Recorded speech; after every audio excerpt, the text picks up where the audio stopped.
Hello students, welcome in Babita Science tutorial. Let's continue our class 8 science that is microorganisms, foe and friends. Okay. इस video में मैं आपको बताऊंगी कि micro organisms जो हमने डिवाइड किया है 4 पार्ट्स में, जो एल्गी है, वायरस है, प्रोटोजोआ है, ठीक है, तो ये फंजाई है। तो 4 पार्ट्स में हमने डिवाइड किया है, bacteria, fungi, protozoa and algae. और उसका जो सब डिवीज़न है हमारा क्या है, वायरस है। वायरस को हम हमेशा नॉन लिविंग पार्ट्स और लिविंग पार्ट्स के बॉर्डर लाइन पर रखते हैं, क्योंकि वायरस जब बॉडी के अंदर एंटर करता है तब जाके वो लिविंग होता है और तब उसके सेल्स डिवाइड करना स्टार्ट करते हैं। लेकिन हमने ये भी पढ़ा कि जितने लिविंग माइक्रो ऑर्गेनिजम्स जितने भी होते हैं वो सारे के सारे हमारे लिए हार्मफुल नहीं होते हैं। बहुत सारे माइक्रो ऑर्गेनिजम्स हैं जो हमारे लिए बहुत ही ज़्यादा यूज़फुल भी हैं। तो इस पैराग्राफ में और इस टॉपिक में माइक्रो ऑर्गेनिजम्स एंड अस, इसमें हम लोग यूज़फुल माइक्रो ऑर्गेनिजम्स के बारे में पढ़ेंगे। इस यूज़फुल माइक्रो ऑर्गेनिज्म में इन्होंने बैक्टीरिया के बारे में बताया है। चलिए स्टार्ट करते हैं one by one. First point है यहाँ पर, bacteria and fungi act as a decomposers. Students, decomposers का मतलब वह होता है कि जो ऑर्गेनिज्म किसी भी चीज़ को डिकम्पोज कर दे, डिके कर दे, सड़ा गला दे, ठीक है, उसको हम लोग डिकम्पोजर्स बोलते हैं। अब यहाँ पे बैक्टीरियम फंजाई डिकम्पोजर्स का काम करता है। क्या काम करता है? वो करता है कि अगर जैसे मिट्टी में, सॉइल्स में कोई प्लांट सूख के गिर जाता है, ये एनिमल्स मर जाता है, तो उसके बॉडी को ये डिकम्पोज कर देता है, सड़ा गला देता है इनटू अ सिंपलर फॉर्म, छोटे छोटे टुकड़ों में ये डिवाइड कर देता है। और जब ये पूरी तरह से प्लांट्स एंड एनिमल्स की बॉडी को डिकम्पोज कर देता है तो वहाँ पर एक डार्क कलर का लेयर रह जाता है, जिसको हम लोग कहते हैं ह्यूमस कहते हैं। और इस तरह से समझिए कि ये सॉइल है, ठीक है, इस सॉइल के ऊपर प्लांट्स एंड एनिमल्स दोनों डेड पड़े हुए हैं, ठीक है। लेकिन कुछ दिनों के बाद देखोगे, आफ्टर 1 मंथ जब देखोगे, तो ये प्लांट्स एंड एनिमल्स जो है वो डिकम्पोज हो गया होता है और वो सॉइल के अंदर मिक्सअप हो जाता है। जब इस सॉइल के अंदर ये मिक्सअप हो जाता है तो ये क्या होता है, यहाँ पे एक डार्क लेयर बन जाता है। इस डार्क लेयर को हम लोग क्या कहते हैं, ह्यूमस कहते हैं। और ये ह्यूमस सॉइल की फर्टिलिटी को इंक्रीज भी करता है। अब स्टूडेंट, क्वेश्चन जैसे अराइज होता है, ये कैसे डिकम्पोज होता है? तो डिकम्पोज होने के लिए कुछ ज़्यादा कुछ नहीं चाहिए होता है हमें। इस सॉइल के अंदर ऑलरेडी माइक्रो ऑर्गेनिजम्स प्रेजेंट होते हैं, जैसे बैक्टीरिया एंड फंजाई, वो प्रेजेंट है यहाँ पर और वो स्टार्ट कर देता है इनको खाना, ठीक है, ईट करना स्टार्ट करते हैं, जिसके कारण से इनकी बॉडी जो कॉम्प्लेक्स फॉर्म में होती है वो सिंपल फॉर्म में कन्वर्ट हो जाती है और इस सॉइल के अंदर मिक्स हो जाता है। तो जब मिक्स हो जाता है तो वहाँ पे एक डार्क लेयर छोड़ता है, तो ह्यूमस इसको कहते हैं। और ये ह्यूमस जो होता है हमारे सॉइल की फर्टिलिटी को इंक्रीज करता है। सेकंड पॉइंट को देखिए यहाँ पर, कुछ बैक्टीरिया हैं जैसे ब्लू ग्रीन बैक्टीरिया है, जिसको हम लोग साइनोबैक्टीरिया भी कहते हैं, और some symbiotic bacteria. Symbiotic bacteria वो बैक्टीरिया होते हैं जो एक दूसरे के हेल्प करते हैं, mutually helps to each other, ठीक है, जो एक दूसरे के काम आते हैं, उसको हम सिम्बायोटिक बैक्टीरिया कहते हैं। ये हमारा एटमॉस्फेयर में जो नाइट्रोजन है उसको फिक्सेशन करने में हेल्प करता है। और अब देखिए स्टूडेंट्स, यहाँ पर हमारे एटमॉस्फेयर में नाइट्रोजन भी प्रेजेंट है, ऑक्सीजन भी प्रेजेंट है, ठीक है। तो नाइट्रोजन 78% नाइट्रोजन हमारे एटमॉस्फेयर में प्रेजेंट है, बट ये 78% नाइट्रोजन जो प्लांट होता है उसको डायरेक्ट यूज़ नहीं कर सकते हैं। तो वो रेनी सीजन में लाइटनिंग के थ्रू और सम बैक्टीरिया के थ्रू जब वो फॉल्स करता है धरती पर, तो वहाँ पर जो कुछ बैक्टीरिया होते हैं उसको वो कन्वर्ट कर देते हैं, जिसमें साइनोबैक्टीरिया, ब्लू ग्रीन एल्गी भी आ रहा है, ब्लू ग्रीन बैक्टीरिया भी आ रहा है, और सिम्बायोटिक बैक्टीरिया भी आ रहा है और ये नाइट्रोजन को कन्वर्ट कर देता है, जिसमें नाइट्रेट्स एंड नाइट्राइट्स में कन्वर्ट कर देता है। ये आप आगे चल के पढ़ेंगे नाइट्रेट्स एंड नाइट्राइट्स के बारे में, और जिससे सॉइल की फर्टिलिटी इंक्रीज होती है। तो यहाँ पर भी बैक्टीरिया ने बहुत ही इम्पोर्टेंट रोल प्ले किया। ठीक है, नेक्स्ट पॉइंट पे चलते हैं। कुछ बैक्टीरिया है जैसे reside in the intestine of ruminants. Okay, तो रूमिनेंट्स एनिमल्स किसे बोलते हैं स्टूडेंट्स? जैसे काउस हो गए, शिप्स हो गए। ठीक है, इनमें ये अदर एनिमल्स से डिफरेंट होते हैं। क्यों? क्योंकि इनके जो स्टोमक होता है उसमें 4 चैम्बर्स प्रेजेंट होते हैं। ठीक है, तो कुछ बैक्टीरिया इनके स्टोमक में प्रेजेंट होते हैं जो कि अगर ये घास उस खाते हैं या प्लांट्स खाते हैं तो घास जो ग्रास है और जो प्लांट्स हैं वो सेलुलोज का बना होता है, तो वो इजली डाइजेस्ट तो हो नहीं पाएगा inside the ruminants animals. Okay, तो कुछ बैक्टीरिया जो प्रेजेंट होते हैं उसको ब्रेक डाउन करते हैं। ठीक है, जो सेलुलोज ये इंटेस्टाइन ऑफ रूमिनेंट्स में जाता है उसको ये लोग ब्रेक डाउन करते हैं। तो यहाँ पे बैक्टीरिया फिर से बहुत हेल्पफुल रहा रूमिनेंट एनिमल्स के लिए, जैसे काउस एंड शीप्स है, ये ग्रास ईटिंग एनिमल्स होते हैं। नेक्स्ट है fourth point, bacillus, pseudomonas and proteus. ये तीनों की तीनों आपके एरोबिक बैक्टीरिया हैं। एरोबिक बैक्टीरिया किसे बोलते हैं? एरोबिक बैक्टीरिया वो कहते हैं जिनको ऑक्सीजन की ज़रूरत पड़ती है। एक होता है एरोबिक बैक्टीरिया, दूसरा होता है एनएरोबिक बैक्टीरिया।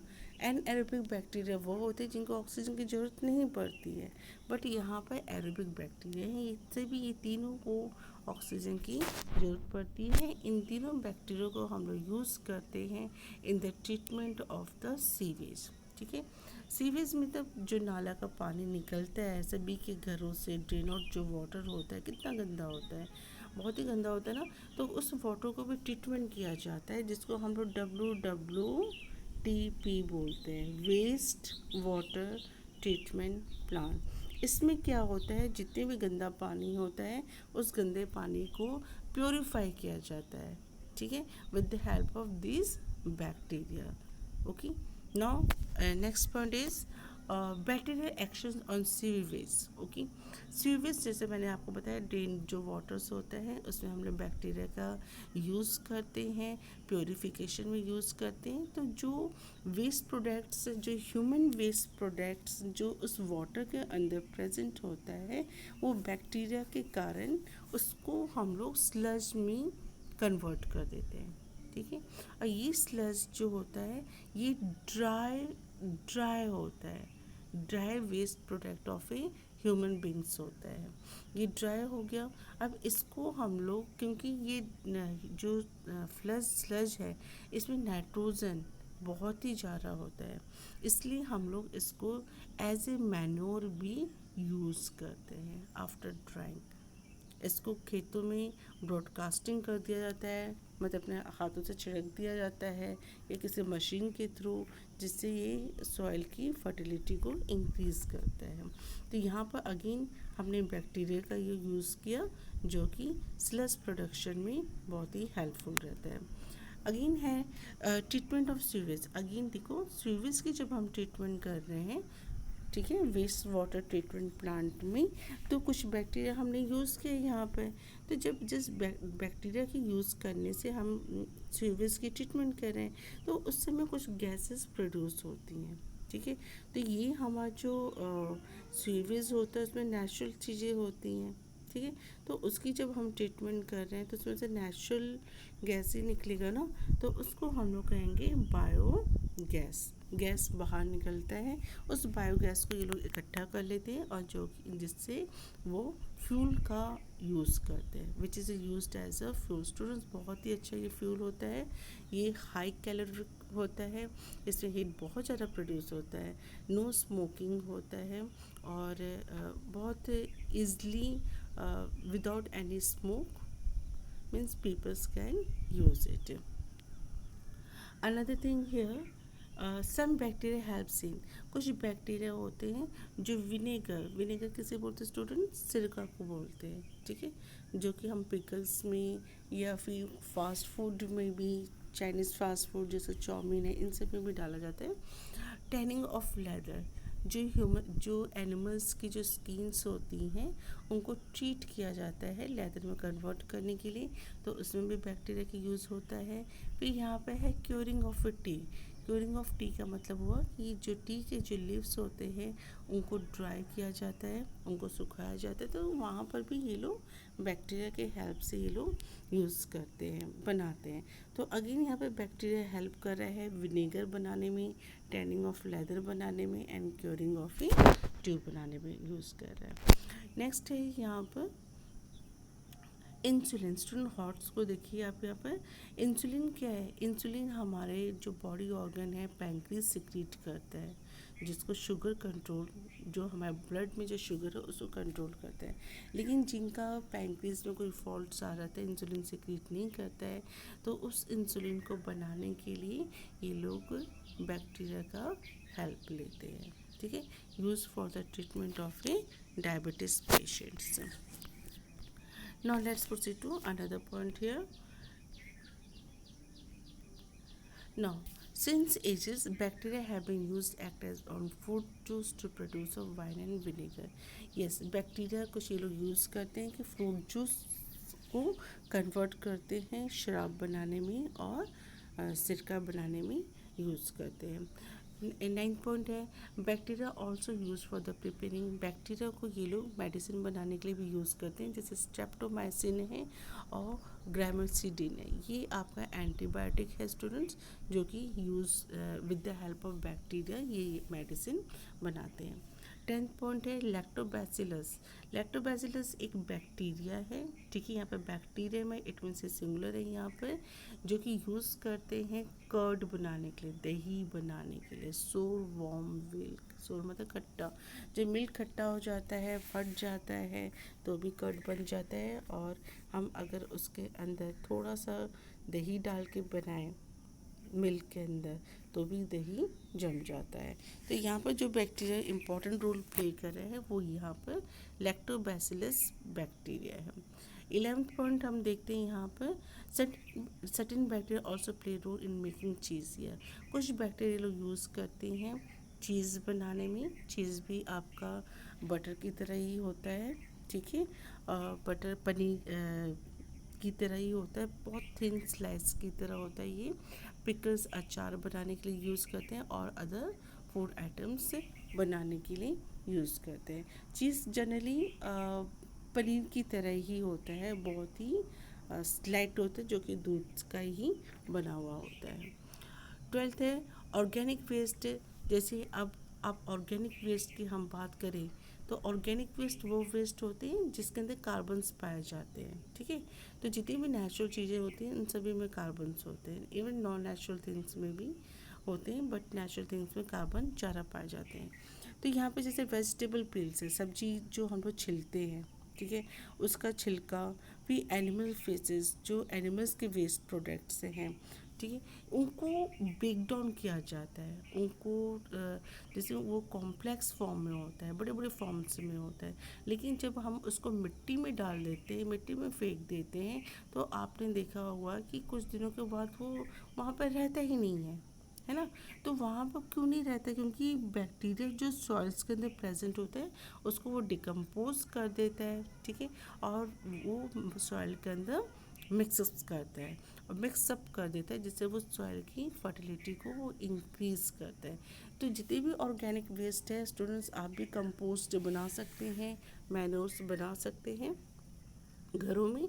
ये बहुत सिंपल वे है, ये हमारे वेजिटेबल पील से ही बनता है, रिमेन्स ऑफ एनिमल फेसेस, इन सब की कम्बिनेशन से बनता है। तो यहाँ पर फिर से बैक्टीरिया बहुत ही इम्पोर्टेंट रोल प्ले किया डिकम्पोजिशन में, ठीक है, वेजिटेबल पील्स और रिमेन्स ऑफ एनिमल फेसेस में। स्टूडेंट्स, अगर इस धरती पर on the earth if bacteria and other microorganisms is not present, then who will be clean up the this waste material? No, then this bacteria plays a very important role in cleaning up the waste product on the earth. ये एक तरह से scavengers के भी काम करते हैं। अब यहाँ पे देखिए, टू स्टडी कर्डिंग ऑफ मिल्क, अब ये एक्टिविटी है आपका कि कर्ड कैसे बनाना है। तो यहाँ पर करना क्या है, आपको एक बाउल लीजिए, बाउल में वार्म मिल्क ले लीजिए, ठीक है, हल्का सुसुम, ठीक है, दूध ले लीजिए, इसमें थोड़ा सा दही डाल दीजिए। दही डालने के बाद इसको स्पून से मिक्सअप कर दीजिए। इसको कवर करके 5 to 6 आवर्स छोड़ दीजिए। आपको नेक्स्ट दिन आपको कर्ड मिल जाएगा, ठीक है। कर्ड मतलब जम जाएगा यहाँ पर। तो कर्ड मतलब क्या होता है, दही, है ना। तो ये था आपका यूज़फुल माइक्रो ऑर्गेनिज्म स्टूडेंट्स। आप इसको रीड कीजिए, थॉरली रीड कीजिए, अपने आप से समझने की कोशिश कीजिए। कहीं प्रॉब्लम आता है तो फिर आप मुझे कमेंट करके बता सकते हैं। Till then bye, have a nice day.